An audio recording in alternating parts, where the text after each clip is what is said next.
सभी को, आप सभी का स्वागत है आपके अपने YouTube चैनल SSYDS में। हम लोग देखने वाले हैं जो कि RS अग्रवाल की बुक से क्वेश्चन कराए जा रहे थे आपको, और वो भी संख्या पद्धति में। क्वेश्चन नंबर हम लोग 77 तक कर चुके थे। आज हम लोग देखने वाले हैं क्वेश्चन नंबर 78 और 79, उससे आगे के क्वेश्चन। और इसी वीडियो में हम लोग देखेंगे जितने भी क्वेश्चन दिए गए हैं आपके, वो कैसे सॉल्व किए जाएंगे और आप लोग सीखने का प्रयास करें। चलो वीडियो को स्टार्ट करते हैं। यहाँ पर हम सबसे पहले 78 क्वेश्चन दिया है कि सबसे छोटी अभाज्य संख्या कौन सी होती है। देखो अभाज्य संख्या होती कौन है, इंग्लिश में बोलते हैं प्राइम नंबर्स। तो अभाज्य संख्याएं वे संख्याएं होती हैं जिनके ओनली 2 फैक्टर हो। कितने फैक्टर हो? यानी 2 फैक्टर, यानी जिसके 2 से ज्यादा गुणनखंड ना हो, यानी सिर्फ 2 गुणनखंड हो। वो कौन सी संख्या होगी? वो हमारी प्राइम संख्या होगी, यानी प्राइम नंबर्स होगा, यानी अभाज्य संख्या होगी। अभाज्य संख्या कौन कौन सी होती हैं? देखो 2 से सबसे पहले क्या होता है, आप बताओ। 1 का क्या कोई फैक्टर होगा? आप कहोगे 1 बन जा 1, तो एक ही फैक्टर होगा। 2 का देखो 2 बन जा 2 और 1 2 जा 2, यानी 2 फैक्टर मिलने चाहिए, तो वो हमको 2 मिल गए। तो सबसे छोटी अभाज्य संख्या कौन सी हो जाएगी? 2 हो जाएगी। कौन से ऑप्शन में दिया गया? ऑप्शन नंबर सी में। तो ये इस क्वेश्चन का राइट आंसर हो जाएगा ऑप्शन नंबर सी। हम लोग देखते हैं क्वेश्चन नंबर 79। अब 79 क्वेश्चन दिया गया, यहाँ पर पूछा गया 70 से छोटी अभाज्य संख्याएं कितनी है। 70 से छोटी अभाज्य संख्याएं कितनी है? अब आप बताओ 70 से छोटी अभाज्य संख्या। हम लोग अभाज्य संख्या लिखना प्रारंभ करेंगे और फिर उसके बाद गिनती करेंगे। यहाँ पर हम लोग लिखते हैं अभाज्य संख्याएं।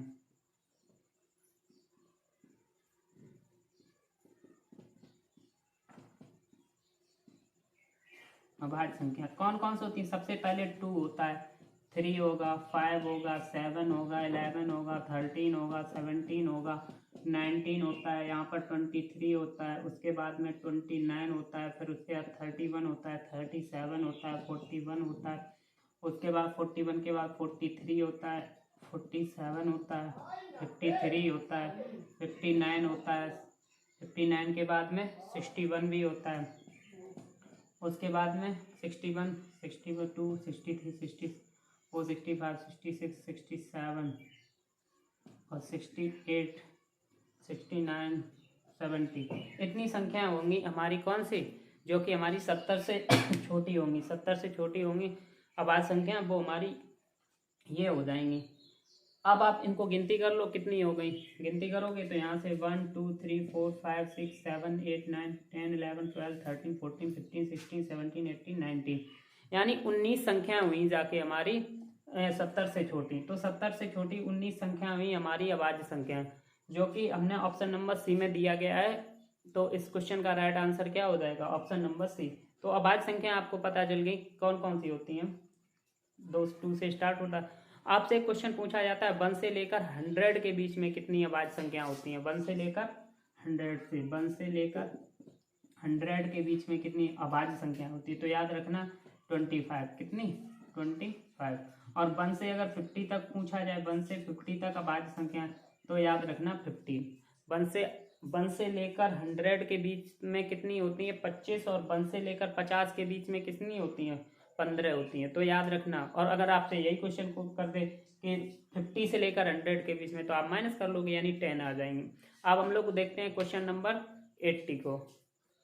हम लोग देखते हैं क्वेश्चन नंबर 80 को। यहाँ पर क्वेश्चन नंबर 80 बोला गया है 50 और 90 के बीच, 50 और 90 के बीच अभाज्य संख्याओं का योग बताओ। यानी 50 और 90 के बीच में हमें क्या करनी पड़ेगी? पहले संख्याएं निकालनी पड़ेंगी और फिर उनका योग करना पड़ेगा, यानी उन्हें जोड़ना पड़ेगा। तो हम लोग स्टार्ट करते हैं। यहाँ पर देखो क्या करना, सबसे पहले 50 और 90 के बीच। तो सबसे पहले 50 के बाद 53 होता है, उसके बाद में 59 होता है, 53 59 प्लस का साइन लगाओ क्योंकि योग करना है। 59 के बाद में 61 होता है, उस 61 के बाद में 67 होता है, 67 के बाद में 71 होता है और 73 होता है। फिर उसके बाद में अब हम लोग इनको पहले देखो सारी संख्याओं को लिखा जाता है, फिर उनको योग किया जाता है, योग किया जाता है। तो हम लोग संख्या लिखेंगे। तो यहाँ पर देखो 73 के बाद आ जाएगा 79, फिर उसके बाद में आ जाएगा हमारा कौन सा?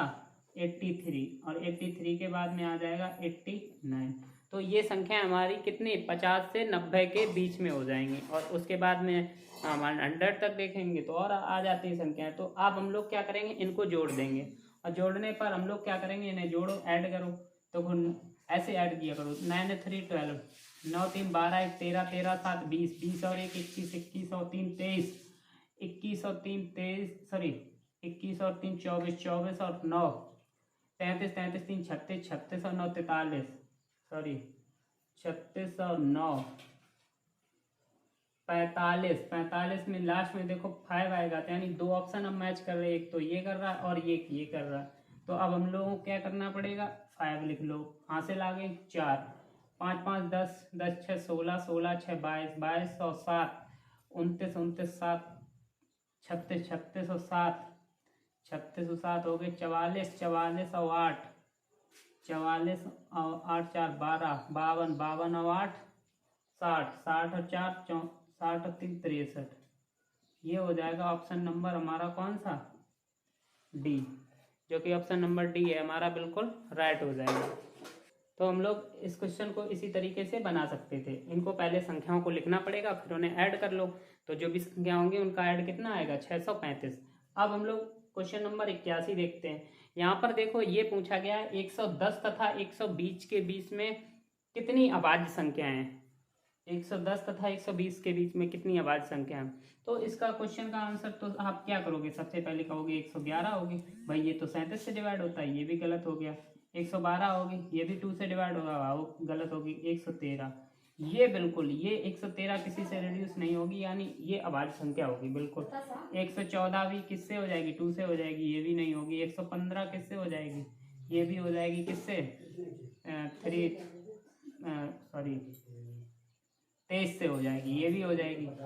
116 भी नहीं होगी, 117 भी नहीं होगी, ये 13 से कटेगी। 118 भी नहीं होगी, 119 भी नहीं होगी, तो संख्या कौन सी होगी, 113। तो 113 हमारी ऑप्शन नंबर 1 दिया है, यानी बी में दिया है, जो कि राइट हो जाएगा। एक ऐसी संख्या है सिर्फ कौन, 113, जो 110 और 120 के बीच में एक अभाज्य संख्या है। हम आपको बता चुके हैं अभाज्य संख्या कौन होती है, जो किसी से रिड्यूस ना हो, यानी जिसके ओनली 2 फैक्टर हो, यानी 2 गुणनखंड हो, वो हमारी कौन सी संख्या होगी, वो हमारी प्राइम नंबर होगा, यानी अभाज्य संख्या होगी। अब हम लोग देखते हैं क्वेश्चन नंबर नेक्स्ट। देखो हम लोग देखते हैं क्वेश्चन नंबर 82। अब यहाँ पर 82 क्वेश्चन दिया है, निम्नलिखित में से कौन सी एक अभाज्य संख्या है। और अभाज्य संख्या हमने बताया सिर्फ स्वयं से डिवाइड होगी, यानी खुद से कटेगी, या फिर 1 से डिवाइड होगी। तो यानी खुद से तो ये सारे नंबर्स देखो ऐसे हैं, डिवाइड होगी। उसके बाद में ऐसा कौन सा नंबर है जो डिवाइड नहीं होगा। ये एक क्वेश्चन नंबर यहाँ पर देखो ये दिया गया कौन सा, 161। ये आप 7 से डिवाइड करके देखो, 7 2 जा 14, यानी ये 7 से हो जाएगा, तो ये 7 से अगर ये रिड्यूस हो जाएगा यानी डिवाइड हो जाएगा, तो ये क्या अभाज्य संख्या होगी, नहीं होगी। उसके बाद में 221 दिया गया है, 221 आप इसे 13 से पहले डिवाइड करके देखो। 13 से डिवाइड करोगे, 13 एकम 13, कितना बचा, 7 बचे। 13 एकम 13 और बचे कितने, 7 2 9 बचे 91, 7 91, यानी ये 13 से डिवाइड हो जाएगा। उसके बाद में यहाँ पर देखो, हाँ एक नंबर ये दिया गया 373। 373 हमारा किसी भी नंबर से डिवाइड नहीं होगा, यानी किसी भी नंबर का इसमें भाग नहीं जाएगा, 1 को छोड़कर और स्वयं की छोड़कर। तो यही हमारा प्राइम नंबर हो जाएगा, यानी ऑप्शन नंबर सी हमारा राइट हो जाएगा। अब हम लोग देखते हैं क्वेश्चन नंबर कौन सा, 83। यहाँ पर लिखा है प्राकृतिक संख्या n के लिए n³ - n सर्वदा किस बड़ी संख्या से विभक्त होगा। तो अब इस क्वेश्चन को हम लोग कैसे करेंगे, यहाँ पर हम कैसे करेंगे इसको देखते हैं। यहाँ पर लिखा है प्राकृतिक, आप क्या करोगे इसमें देखो, n³ - n, n³ - n रखेंगे, n³ - n। आप बताओ इसमें कॉमन क्या मिल रहा है, n मिल रहा है, तो आप रखोगे n² - के 1। अगर ये माइनस के 1 आ जाएंगे, अब देखो एक फॉर्मूला कौन बन गया, a² - b², एक में जोड़ना एक में प्लस करना है, तो n इंटू एक में हो जाएगा n+1 और एक में हो जाएगा n-1। अब हम लोग इसे कैसे करेंगे वो देखो। अब हम लोग वैल्यू पुट करना स्टार्ट करेंगे। अगर मान लो हमने यहाँ पर वैल्यू ले ली 1, n की वैल्यू कितनी ले ली 1, n की वैल्यू अगर, क्योंकि प्राकृतिक संख्या सबसे पहली 1 है, तो 1 लिया, तो यहाँ 1 रखोगे और 1 और 1 कितना हो जाएगा 2, और मल्टीप्लाई ये कितना हो जाएगा 1 में से 1, यानी 2 बन जाए। एक तो 2 है, क्या ऑप्शन में 2 है, नहीं है, हटा दो। उसके बाद n की वैल्यू हमने कितनी ले ली, 2 ले ली। n की वैल्यू यहाँ पर जब 2 लोगे तो ये हो जाएगा 2 और ये हो जाएगा 3 और ये हो जाएगा 3 और ये हो जाएगा कितना 1। 3 2 जा 6, क्या 6 ऑप्शन में है, बिल्कुल राइट आंसर कौन सा हो जाएगा, ऑप्शन नंबर बी, जो कि 6 हमारे ऑप्शन में दिया गया है। तो इस क्वेश्चन का राइट आंसर कौन हो जाएगा? Option number B 6। अब हम लोग क्या करते हैं, हम लोग देखते हैं क्वेश्चन नंबर 84 को।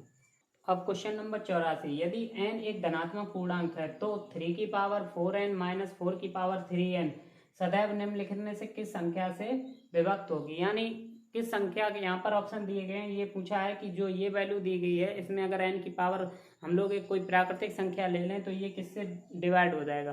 तो इस क्वेश्चन को हम लोग कैसे करेंगे, चलो देखते हैं बोर्ड पे। तो यहाँ पर देखो, यहाँ पर बोला गया 3 की पावर 4n माइनस 4 की पावर 3n। अगर हम लोग n की वैल्यू अपने मन से 1 ले लेते हैं, 1 एक प्राकृतिक संख्या है तो हम लोग 1 लेके देखते हैं। यहाँ पर 3 की पावर 4 करेंगे, 1 का मल्टीप्लाई करेंगे तो 1 हो जाएगा, माइनस 4 की पावर 1 करेंगे तो 4 की पावर 3 हो जाएगा। अब 3 की पावर 4 क्या होता है, 3 तिरका 9 तिया 27 तिया 81, यानी 3 का गुणा 4 बार करो, 3 तिरक ऐसे 3 का गुणा 4 बार, 3 का गुणा 4 बार करोगे और 4 का गुणा 3 बार करोगे तो ये कितना आएगा, 3 तिरका 9 तिया 27 तिया 81, और ये कितना, 4 चौकू 16 चौकू 64। अगर इसे माइनस करो 11 में से 4 गया 7 बचा, यहाँ 1 बचा, यानी 17। तो ऑप्शन नंबर बी जो कि हमारा 17 दिया गया ये राइट हो जाएगा। हमारा ऑप्शन बी कौन सा, 17 जो दिया गया है वो बिल्कुल सही हो जाएगा। यानी 3 की पावर 4n माइनस 4 की पावर 3n किससे डिवाइड होगा, 17 से, अगर n एक प्राकृतिक संख्या है। अब हम लोग देखते हैं क्वेश्चन नंबर 85। देखो ये क्वेश्चन नंबर 85 बहुत जबरदस्त दिया, देखने में बहुत तगड़ा क्वेश्चन लग रहा है, लेकिन करेंगे कैसे, देखो आप यहाँ पर दिया 127 की पावर 127 प्लस 97 की पावर 127 तथा 127 की पावर 97 प्लस 97 की पावर 97। अब इस क्वेश्चन को हम लोग कैसे करेंगे देखते हैं।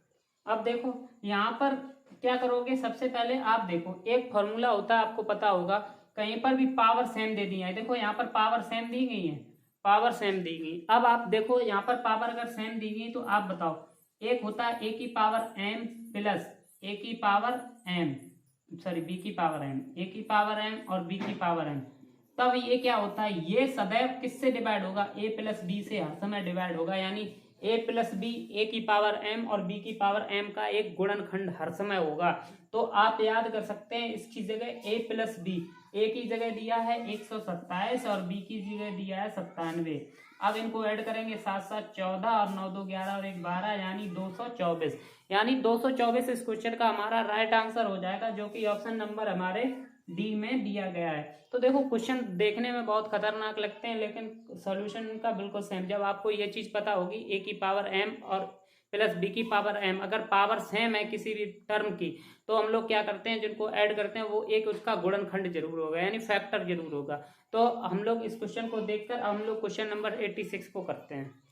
क्वेश्चन नंबर 86 यहाँ पर दिया n एक प्राकृतिक संख्या हो तथा 10 की पावर n माइनस 1 के अंकों का योग 4707 हो तो n की वैल्यू बताओ। अब यहाँ पर n की वैल्यू पूछेगी, आप बताओ n की वैल्यू आप कैसे निकालोगे। यहाँ 10 की पावर n माइनस 1 दिया है और इसके इक्वल आप बताओ, यही तो योग दिया, अंकों का योग, अंकों का अगर ये अंक होंगे इनका योग पूछा गया है तो आपको n की वैल्यू पूछेगी। आप बताओ n एक प्राकृतिक संख्या, अगर 10 की पावर अगर हम 1 रखें और माइनस करें तब कितना आएगा, 9, यानी 1 रखने पर हमें एक 9 प्राप्त होता है। n की वैल्यू 2 रखो तो आप बताओ n की वैल्यू कितनी होगी, 2, यानी 2 0 माइनस 1, यानी ये 2 बार 9 होंगे जाके, यानी जितने बार हम 2 रखते हैं उतनी बार क्या आता है, 9 आता है। और अगर यहाँ पर अगर मान लो हम यहाँ पर 3 रख दें तब आप क्या देखोगे, यहाँ पर 1000 माइनस 1 हो जाएगा, तब ये कितनी बार, ये 3 बार 9 आएगा। यानी इनका अगर सम करोगे तो आप कैसे करोगे, आप कहोगे 10 बार और 10 में से 1 माइनस करोगे कितना आ जाएगा, 9 बार, और 9 और इसका 9n कितनी बार जुड़ेंगे, 9 बार, तो 9n हो जाएगा। और 9n की वैल्यू कितनी दे रखी है, 4707। यहाँ से हम लोग क्या करेंगे, n की वैल्यू निकालेंगे। तो n की वैल्यू आप डिवाइड कर दोगे 4707 को 9 से, 9 अपना 45 कितना बचा, 2, 9 दूनी 18, 9 तिया 27, यानी 523 इस क्वेश्चन का हमारा राइट आंसर हो जाएगा। यानी जो हमारा 9 है वो कितनी टाइम्स आएगा, 9 टाइम्स। तो अब हम लोग करेंगे 87 क्वेश्चन नंबर। यहाँ पर क्वेश्चन नंबर 87 दिया गया है, संख्याओं 1 2 3 4 ... 98 99 100 के सभी जैसे अंक जितने भी हैं सभी को संख्याओं को अगर मल्टीप्लाई किया जाए तो ये पूछा है कि जो दाईं ओर आएंगी वो जीरो कितनी आएंगी, मतलब कितनी जीरो दाईं साइड बनेंगी जाके। ऑप्शन दिया है 24, 22, 21 और 11। अब आप इसको कैसे करोगे, यहाँ पर सबसे पहले हम देखेंगे यहाँ पर कैसे किया कैसे जाएगा। आप बताओ जीरो बनता कैसे है। जीरो बनता है 5 और 2, कहीं पर 5 और 2 मिलेंगे तभी तो जीरो बनेगा, बिल्कुल। अगर आप बताओ यहाँ 1 से लेकर और अगर हम 10 के बीच में निकालें, आप कहोगे यहाँ 2 भी आएगा, 3 भी आएगा, 4 आएगा और 5 आएगा और 0। आप बताओ जीरो कितने होंगे, एक तो ये जीरो होगा 10 वाला और एक हो जाएगा 5 2 जा 10, यानी इसमें कितने जीरो आ जाएंगे, 2 जीरो। यानी हम देखते हैं कि 2 जीरो आगे कितने तक, 1 से लेकर 10 तक। ऐसा ही हम लोग आगे तक चलेंगे, 1 से लेकर 10 से लेकर 20 के बीच ये भी 2 आएगा, और 11 से 20 के बीच, फिर 21 से 30 के बीच ये भी 2 आएगा। ऐसे करके हम लोग कहाँ तक, 20 के बाद 31 से 40 के बीच में 2, 41 से 50 के बीच में 2, ऐसे चलता चला जाएगा। 51 से 60 के बीच में 2, 61 से 70 के बीच में 2, 70 से नीचे दिख रहा है, अभी रुक जाओ, सॉरी नीचे यहाँ पर कहाँ तक हो गया, 41। 41 के बाद में इधर लिखते हैं 51 से 60 के बीच में 2, 60 से 61 से 70 के बीच में 2, 71 से 80 के बीच में 2 और 81 से 90 के बीच में 2। देखो ये संख्या हो गई। अब आप इनको क्या कर लो, ऐड कर लो, 2 2 4 2 6 2 8 2 10 2 12 2 14 2 16। अब आप देखो 91 से लेकर 100 के बीच में कितनी पड़ेंगी, 91 से 100 के बीच में देखो ये 3 हो जाएंगी, क्योंकि 5 और 2 मिलकर तो एक जीरो बनाएगा, एक 100 में एक ज़्यादा जीरो, यानी कितनी हो जाएंगी 3, यानी 16 तो वो हो गई थी, 2 2 4 2 6 2 8 2 10 2 12 2 14 2 16, 16 और 3 19 और 2 21 हो जाएंगी। ऑप्शन नंबर हमारा कौन सा, ऑप्शन नंबर हमारा सी बिल्कुल राइट हो जाएगा, जो कि ऑप्शन नंबर सी दिया गया है 21। तो हमें पता चल गया कि राइट साइड में कितनी जीरो होगी, जब सभी को अगर मल्टीप्लाई करोगे तो राइट साइड में कितनी जीरो होंगी, 21 जीरो होंगी। अब इससे आगे कोई क्वेश्चन हम लोग देखेंगे नेक्स्ट वीडियो में। तब तक के लिए जय हिंद, धन्यवाद, थैंक यू, आपका दिन शुभ हो। अगर वीडियो अच्छा लगा हो तो प्लीज़ लाइक और शेयर सब्सक्राइब एंड जरूर करें। धन्यवाद।